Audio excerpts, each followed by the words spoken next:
Welcome back, Chappelle. All right, so just a couple of things that Mr. Terry just now finally figured out, just to start giving you heads up and things like that and whatnot, blah, blah, blah, blah, blah, blah, blah. The main thing that I got to get across is that your next test is going to be next Friday, and it's going to be just on the Renaissance, which is much more heavy on y'all's end when it comes to the artworks and things like that, and less heavy on all just the kind of big note stuff. So this will actually be like the shortest unit you've ever had when it comes to notes, but it'll be like also pretty intense because almost half of the test will be like artworks and things like that. So don't worry about it though. This is typically the test that I give throughout the year that a lot of kids just do super stupid good on because it's just a lot more like kind of neat stuff, like a lot more kind of cool, it's more interesting, and it's a little bit easier to kind of grab at, right? So, but the big thing is we got to get into it, all right? I don't want to make this flip last too long.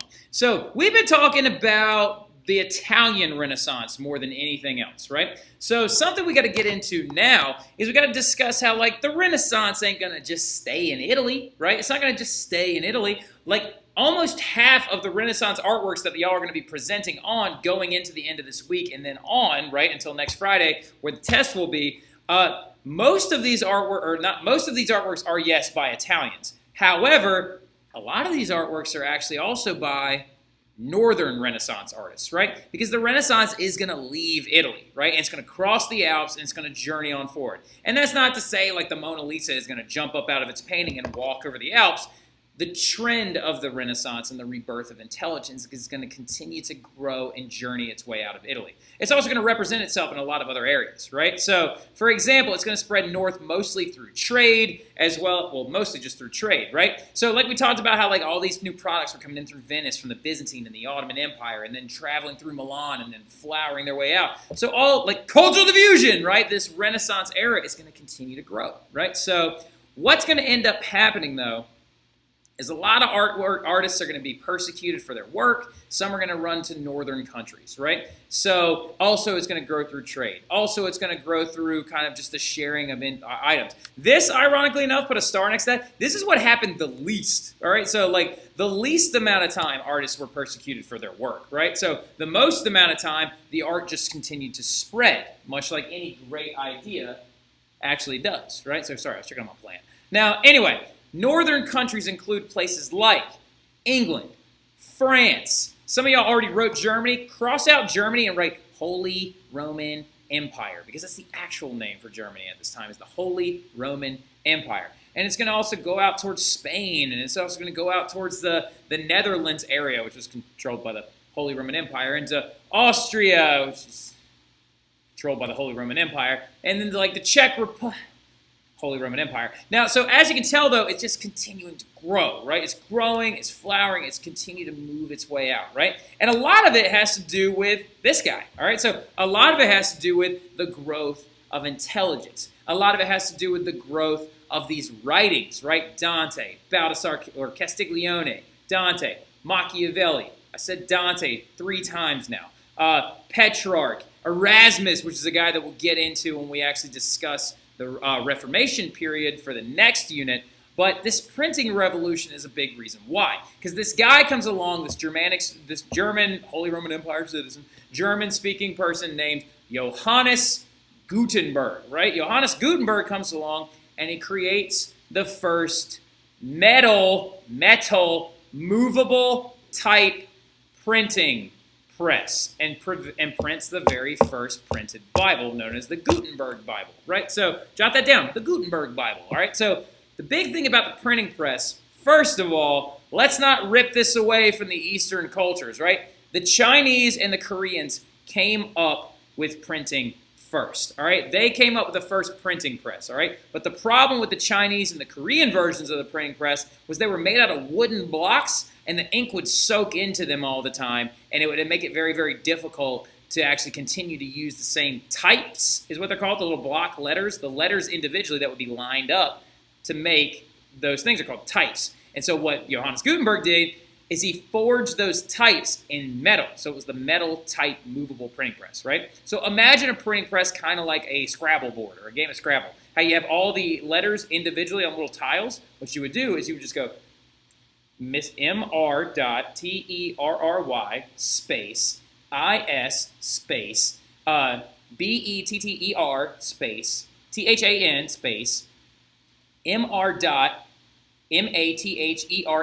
space and space Wooderson. And I can print that, right? So like the way this would work is you would line up all those letters next to each other, and then you would just crank down on this lever after you took these little like maraca looking ink things, and you went tap, tap, tap, tap, tap, tap, tap, and you like dabbed all over top of the ink itself, and then you took a piece of paper and you slid on there and you went blink, and then bang, printed paper. We got books now, and now everybody in the world knows that Mr. Terry is better than Mr. Wooderson and Mr. Matherne. All right, so anyway, so I also forgot a period. It's probably very grammatically incorrect. Happens to the best of us. All right, but the biggest thing is with these cheaper books that are now made out of metal type and these things. Oh, fun fact as well. They're actually, you ever heard of like uppercase and lowercase letters, right? Like, oh, these are a bigger one. It starts a sentence. It's for a proper title. Blah, blah, blah, blah, blah, blah. They're called upper and lowercase letters actually because in the print shops where these Gutenberg printing presses were used, they would take the capital letters, and since you didn't use them as often, they put them on a case higher above the ground to keep them out of the way, hence why they're called uppercase letters and lowercase letters.